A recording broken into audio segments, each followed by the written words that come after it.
ও বাবা, ভেবেছিলাম ষড়যন্ত্র, কিন্তু এখন বুঝতে পারছি গভীর ষড়যন্ত্র।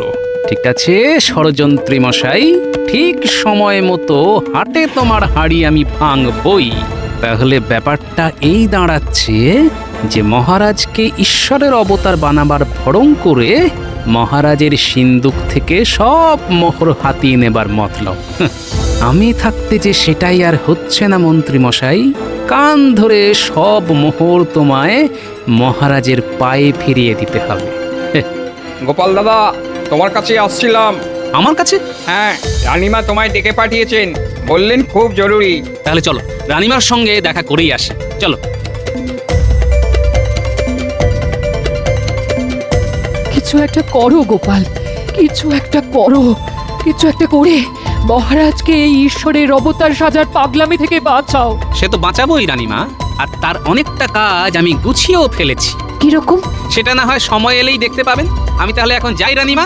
আচ্ছা এসো, তবে আমি কিন্তু তোমার ভরসাতেই রইলাম গোপাল। কোনো চিন্তা করবেন না, মনে রাখবেন আমি থাকতে মহারাজকে কেউ ভুল পথে চালাতে পারবে না।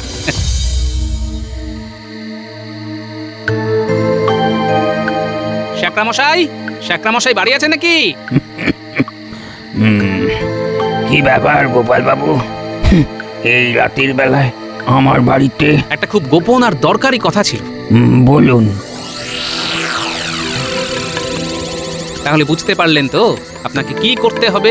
হ্যাঁ, বিলক্ষণ বিলক্ষণ বুঝতে পেরেছি। তাহলে খবর পাঠালেই চলে আসবেন। ঠিক আছে, ঠিক আছে গোপাল বাবু।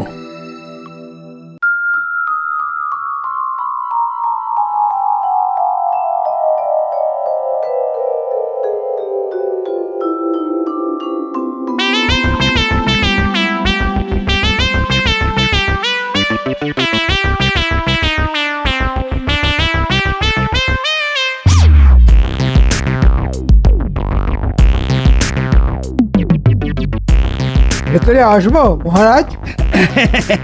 এসো এসো এসো। এই গামলার ধুলোয় আপনি পা ঘষে দিন মহারাজ। মাদুলিতে ভরে এই ধুলো আমি 100টা প্রজাকে দিয়ে দেব। তারা মাদুলি গলায় পরে আপনার সামনে এসে দাঁড়াবে। তাই নাকি? কিন্তু কিন্তু বাকি প্রজারা? সকলেই পড়বে মহারাজ, তবে ও, আরো মোহর লাগবে তো? ঠিক আছে ঠিক আছে, দিচ্ছি দিচ্ছি। এই নাও, এতে আরো 100 মোহর আছে। জয় ঈশ্বরের অবতারের জয়। জয় জয় মহারাজের জয়, জয় জয় মহারাজের জয়, জয় জয় মহারাজের জয়। দূর বেটারা, কি সব উল্টো পাল্টা বলছিস? বল ঈশ্বরের অবতারের জয়, জয় ঈশ্বরের অবতারের জয়। মহারাজের জয় হোক। অর্বাচীনের মতো মহারাজের জয় হোক বলে গলা ফাটিও না গোপাল, বরং ঈশ্বরের অবতারের জয় বলে গলা ফাটাও, তাতে তোমার ভালো হবে। তাই নাকি? কিন্তু মন্ত্রীমশাই, সবকিছু যাচাই না করে আমি তো গলা ফাটাই না। কি যাচাই করবে মহারাজের ঈশ্বরত্ব? মোটেই না। আমি যাচাই করব এই সব মানুষগুলো গলায় যে সোনার মাদুলি পড়ে আছে সেইগুলো। মানে? শ্যাকরামশাই, আপনার কোষ্ঠী পাথরটা নিয়ে এদিকে আসুন তো। গোপাল আবার এই পুরো স্যাগরাটাকে নিয়ে এলো কেন? সর্বনাশ! তাহলে কি কিছু সন্দেহ করেছে? শ্যাকরামশাই, একজনের গলা থেকে সোনার মাদুলি খুলে আপনার কোষ্ঠী পাথরে ঘষে একটু পরীক্ষা করে দেখুন তো যে মাদুলির সোনা আসল না নকল। এই এসব কি বলছো গোপাল? মাদুলির সোনা নকল হতে যাবে কেন? অধৈর্য হবেন না মহারাজ, একটু পরেই সব কিছু প্রমাণ হয়ে যাবে। এই না হলে গোপাল।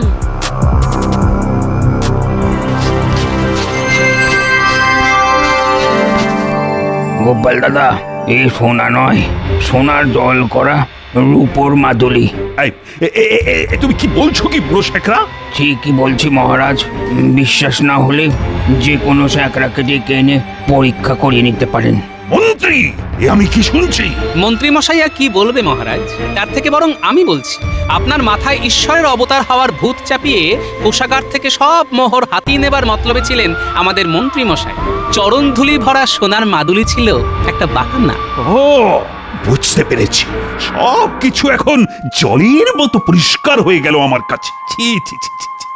কত বড় একটা পাপ করতে যাচ্ছিলাম আমি। আমি আগেই বলেছিলাম মহারাজ, 5টা রাজার মতো আপনিও একজন রাজা। তবে মনে রাখবেন, ভালো রাজা হলেও আপনি ঈশ্বরের অবতার হতে পারেন না।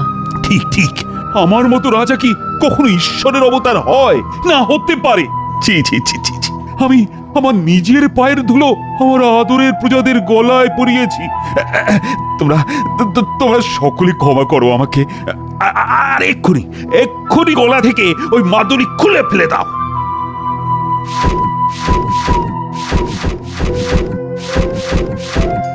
এই ফাঁকে কেটে পড়ি বাবা। আই আই আই, সেনাপতি সেনাপতি, মন্ত্রী পালাচ্ছে। ধরো ধরো, ওকে ধরো। ভুল হয়ে গেছে মহারাজ, আমায় ক্ষমা করে দিন। ক্ষমা করে দিন? হ্যাঁ, তোমার মতো এক চোরকে ক্ষমা করব? কখনোই না। আমার কাছ থেকে হ্যাঁ হ্যাঁ হ্যাঁ, মোট 150টা মোহর নিয়েছো তুমি, আর তাই সকলের সামনে কান ধরে 150 বার উঠবোস করবে।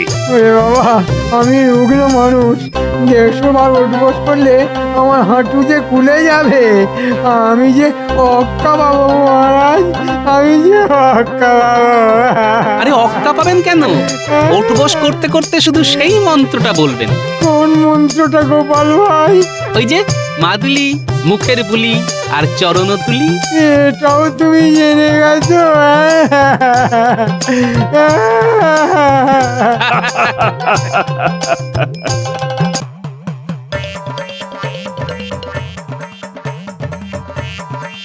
বলি, খুব যে ফল কাটার ঘটা দেখছি, তা এত সব আয়োজন কার জন্যে?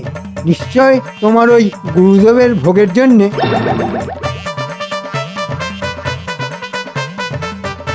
ছি ছি, এমন করে বলতে আছে নাকি?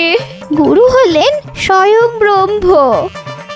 ব্রহ্ম না ছাই, যেদিন থেকে আমার সংসারে পা রেখেছেন সেদিন থেকে ব্রহ্মা মানে আগুন হয়ে আমার সোনার সংসারটাকে জ্বালিয়ে পুড়িয়ে একেবারে খাক করে দিচ্ছে। এই শোনো, শাস্ত্রে বলে মন দিয়ে গুরু সেবা করলে না, গুরুর আশীর্বাদে মানুষ রাজা উজির হয়ে যায়। রাজা উচিত হব কিনা জানি না, তবে এমন চলতে থাকলে কদিনেই যে ফকির হয়ে যাব সেটা আমি বেশ বুঝতে পারছি। তাই যেমন করেই হোক গুরুদেবকে ভাগাও, না হলে আমি একদিন ওকে রাস্তার পথটা দেখিয়ে দেব, এই বলে দিলাম। হ্যাঁ,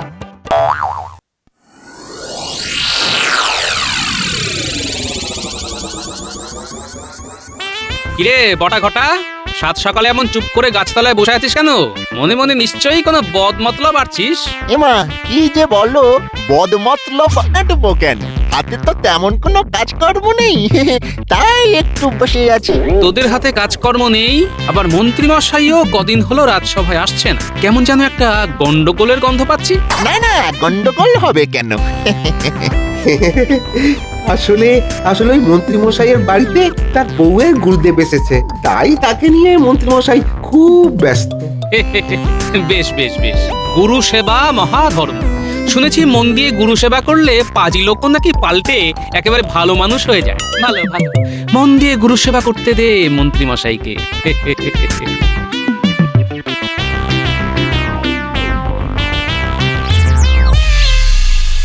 মা, আজ আমি চলে যাব। চলে যাবেন মানে? এই তো গতকাল বললেন যে আর কটা দিন থাকবেন। হ্যাঁ বলেছিলাম বটে, তবে আমি ভেবে দেখলাম আমি গৃহত্যাগী সন্ন্যাসী, বেশি দিন সংসারের মধ্যে থেকে কেমন মায়ায় আবদ্ধ হয়ে পড়েছি। নিজে কানে যা শুনলাম তাতে আর বেশি দিন থাকলে তোর স্বামীর কাছে হয়তো ঘাত ধাক্কা খেতে হবে। না রে মা, একবার যখন মনস্থির করে ফেলেছি তখন আমায় যেতে দে। মনস্থির যখন করেছেন তখন আপনাকে আটকাবার ক্ষমতা আমার নেই গুরুদেব। তবে যাওয়ার আগে আশীর্বাদ করে যান যাতে আমার স্বামীর ধর্মে মতি হয়। হবে রে মা, হবে। ঈশ্বরের আশীর্বাদে সব ঠিক হয়ে যাবে। এ আবার কি করছিস মা? এই আঁচলে করে আপনার একটু পায়ের ধুলো মুড়ে নিলাম বাবা। আমার স্বামী এলে তার মাথায় ছুঁয়ে দেব। এটা রাখ, তবে খরচ করে নষ্ট করিস না। লক্ষ্মীর ঝাঁপিতে রেখে দিবি, দিনে দিনে তোর সংসারে শ্রীবৃদ্ধি ঘটবে।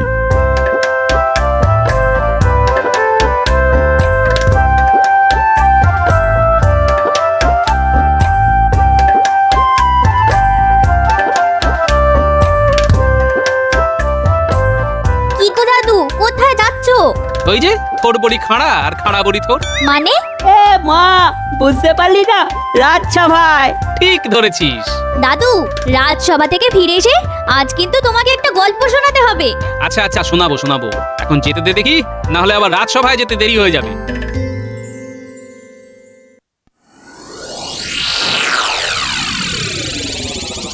গিন্নি, ও গিন্নি, কোথায় গেলে গো? কি হলো, মুখটা এমন গোমড়া কেন? গোমরা না হয়ে কি হবে, হাসি খুশি টকমগে হবে। হ্যাঁ, সেইটাই তো জানতে চাইছি, গোমড়া মুখ কেন? গুরুদেব চলে গেছেন। চলে গেছেন? হ্যাঁ, যাওয়ার সময় তিনি আমাকে একটা মোহর দিয়ে বলে গেছেন, ওই দিনে দিনে ওই মোহরই আমাদের সংসারের শ্রীবৃদ্ধি ঘটাবে। এই নাও, মাথাটা একটু নিচু করো তো দেখি। কেন মাথা নিচু করতে যাব কেন? গুরুদেবের পায়ের ধুলো আঁচলে বেঁধে রেখেছি, মাথায় ছোঁয়ালে তোমার ভালো হবে।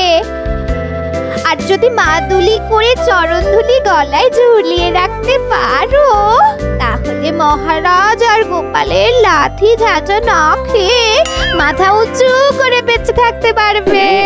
আহা আহা গিন্নি, কি কথাই শোনালে তুমি! সোনার মোহর, চরণধুলি, মাদুলি, পেয়েছি পেয়েছি।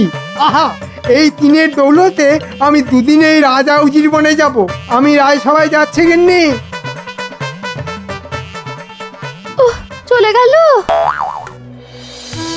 আচ্ছা, কি ব্যাপার বলো তো? কদিন হলো মন্ত্রীর দেখা নেই। সে কি, আপনি জানেন না? মন্ত্রী মশাইয়ের বাড়ি ওনার স্ত্রীর গুরুদেব এসেছেন, আর তাই নিয়ে তিনি ব্যতিব্যস্ত।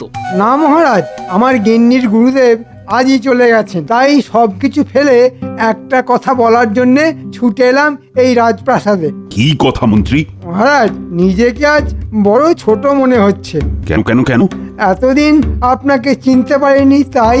হ্যাঁ, আমাকে চিনতে পারোনি মানে? মহারাজ, আপনি যে সে মানুষ নন মহারাজ। মানে? বাবা, মন্ত্রী এত ধানাই পানাই করছে কেন? মহারাজ, গুরুদেব বলে গেছেন আপনি হলেন ঈশ্বরের অবতার। হ্যাঁ, আমি ঈশ্বরের অবতার নাকি? কি যাতা বলছো তুমি? যাতা নয় মহারাজ, আর এ তো শুধু আমার মুখের কথা নয়, স্বয়ং গুরুদেবের কথা। একটু একটু পায়ের ধুলো দিন মহারাজ। বাবা, এ তো এক তুড়িতে মহারাজকে একেবারে ঈশ্বরের অবতার বানিয়ে দিল। না, ব্যাপারটা কেমন গোলমেলে লাগছে। গুরুদেব আরো বলে গেছেন, এই রাজ্যের সব মানুষ যদি সোনার মাদুলিতে আপনার মতো ঈশ্বরের অবতারের চরণধুলি ভরে গলায় পড়ে, তাহলে তাদের সকলেরই শ্রীবৃদ্ধি হবে। হ্যাঁ মহারাজ, এ আমার কথা নয়, গুরুদেবের মুখ নিঃসৃত বলি, মানে উপদেশ। কিন্তু এই রাজ্যের অনেক মানুষেরই তো নুন আনতে পান্তা ফুরিয়ে যায়, সোনার মাদুলি তারা গড়াবে কি করে? এই কি বলছে মন্ত্রী? হ্যাঁ, রাজ্যের সব প্রজা আমাকে ঈশ্বরের অবতার জ্ঞান করে আমার চরণধুলি গলায় ধারণ করবে। বাবা, মানুষ থেকে একেবারে ঈশ্বরের অবতার! ভাবলেই মনের মধ্যে কিরকম পুলক জাগছে। কি হলো মন্ত্রী মশাই, বলুন, তারা সব সোনার মাদুলি গড়াবে কি করে? সোনা? আচ্ছা, মাদুলি গড়াবার জন্য সোনার মোহর যদি আমি দিই? এই তো আমার রাজা বাবু কেমন সুসুর করে হাঁড়ি কাঠের দিকে গলা বাড়িয়ে দিচ্ছে। আপনি দেবেন মহারাজ? আহা, এই না হলে ঈশ্বরের অবতার! ঈশ্বরের মতো মনের মধ্যে কত দয়া! মন্ত্রী, আমার সঙ্গে এসো, এসো।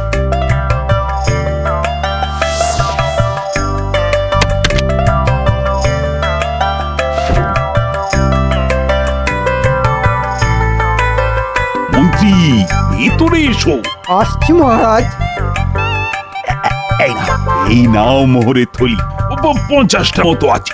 এই মোহর ভাঙিয়ে শ্যাকরাকে দিয়ে অনেক সোনার মাদুলি বানাবে, আর মাদুলি বানানো হয়ে গেলে তাতে আমার পদধূলি ভরে প্রত্যেক প্রজাকে দিয়ে দেবে। 50টায় কি আর হবে রাজা বাবু, আমার যে আরো অনেক সোনার মোহর চাই। ঠিক আছে মহারাজ, তাই হবে। তবে 50টা মোহরে তো সকলের মাদুলি হবে না। ও, তাহলে কটা লাগবে? সেটা ঠিক বলতে পারছি না, তবে মনে হয় একটা মোহরে বড় জোর 2টো মাদুলি হতে পারে। ঠিক আছে ঠিক আছে, মোহরের কথা চিন্তা করো না তো, যত লাগবে তত দেব। সে তো দেবেই রাজা বাবু, ঈশ্বরের অবতার সাজার যা নেশা তোমার মধ্যে ঢুকিয়ে দিয়েছি। বেশ, ভালো দেখে সোনার মাদুলি বানাবে কিন্তু। সে তো বানাবোই রাজা বাবু, তোমায় বলেছি একটা মোহরে বড় জোর 2টো মাদুলি হতে পারে। আমি তো সোনা দিয়ে বানাবোই না, বানাবো গিলটি সোনা দিয়ে। আর এই সব সোনার মোহর ঢুকে যাবে আমার সিন্ধুকে। আপনি কোনো চিন্তা করবেন না মহারাজ। তাহলে এখন আমি যাই মহারাজ। এসো এসো এসো। কি আনন্দ কি আনন্দ! সমস্ত প্রজা আমার চরণ ধুলি মাদুলি করে গলায় পরে থাকবে। তারা তারা সকলে আমাকে ঈশ্বরের অবতার মনে করবে। ভাবা যায়? ওই আনন্দেই থাকুন আপনি, আর কাঁড়ি কাঁড়ি মোহর ওই বদমাইশ মন্ত্রীর হাতে তুলে দিন। ছি ছি ছি ছি ছি ছি, এ কি মতিভ্রম হলো আপনার? সামান্য মানুষ কি কখনো ঈশ্বরের অবতার হতে পারে? কেন কেন কেন কেন হতে পারে না? আরে আমি তো কোনো সামান্য মানুষ নই, আমি রাজা, মহারাজা। হ্যাঁ মানছি আপনি রাজা, আর 5টা রাজার মতনই দোষে গুণে কামনায় বাসনায় ভরা সামান্য এক রাজা। আর আপনি যদি সত্যি ঈশ্বরের অবতার হতেন, তাহলে এই সংসার এই রাজত্ব ছেড়ে কবেই হিমালয়ে চলে যেতেন। আচ্ছা, আমি ঈশ্বরের অবতার হলে তোমার গায়ে তো জ্বালা ধরছে কেন বলতো? ও বুঝতে পেরেছি, হিংসাতে জ্বলে পুড়ে যাচ্ছ, তাই এত কথা বলছো না? হিংসে? আপনার ভালো কিছু হলে সব থেকে খুশি তো আমিই হব মহারাজ, আমিই হব।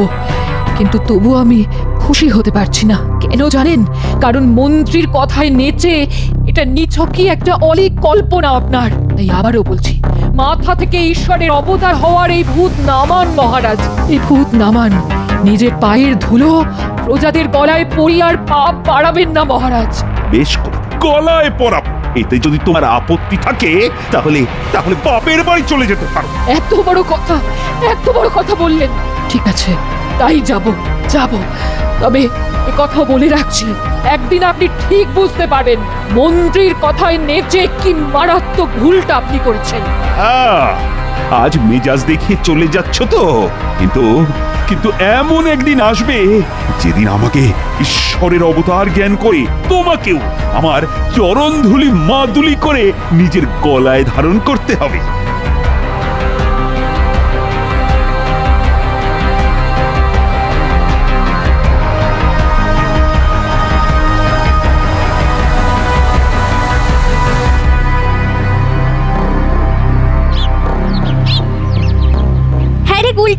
এখানে নিয়ে এলি কেন?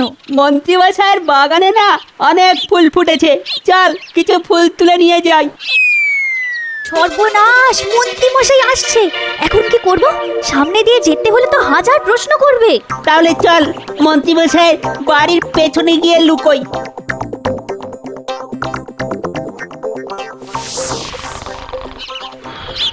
গিন্নি, কোথায় গেলে গো গিন্নি? সবে 2 চোখের পাতা একটু এক করেছিলাম, অমনি গিন্নি গিন্নি করে দিলে তো আমার কাঁচা ঘুমটা ভাঙিয়ে। গিন্নি, এখন এমন একটা কথা শোনাবো না, যা শুনলে তোমার চোখ থেকে সব ঘুম উড়ে যাবে। সব ঘুম উড়ে যাবে? সব ঘুম উড়ে গেলে আমি কি করব? শুধু মোহর গুনবে গিন্নি, শুধু মোহর গুনবে। মোহর গুনবো? এই, তোমার মাথা কি খারাপ হয়ে গেছে? না গো গিন্নি, খারাপ নয়, এই দেখো। ও মা, এত মোহর কোথায় পেলে? কোথায় সে বুদ্ধু বানিয়ে নিয়ে এসেছি। মহারাজ এখন ঈশ্বরের অবতার হওয়ার ইচ্ছে নেচে উঠেছেন, আর তাকে মাদর নাচ নাচিয়ে কোষাগারের সব মোহর আমি ধীরে ধীরে ফাঁকা করে দেবো। হ্যাঁ, কিন্তু মহারাজকে বুদ্ধু বানালে কি করে? বলো বলো। কি বলছিস কিরে তোরা? গো দাদু ঠিকই বলছি। এরকম একটা সন্দেহ আমারও হয়েছিল। মন্ত্রীমশাই বলছিল যে মহারাজ এখন নাকি ঈশ্বর হওয়ার ইচ্ছায় নেচে উঠেছেন, আর তাকে বাদর নাচ নাচিয়ে কোষাগারের সব মোহর ধীরে ধীরে ফাঁকা করে দেবে। পুরো ব্যাপারটা তাহলে একটা ষড়যন্ত্র। ঠিক আছে, মন্ত্রীর ওপর নজর রাখতে হবে, বুঝলি? তোরা এখন বাড়ি যা, তবে আরো কিছু খবর পেলে তক্ষুনি আমায় এসে জানাবি। ঠিক আছে দাদু।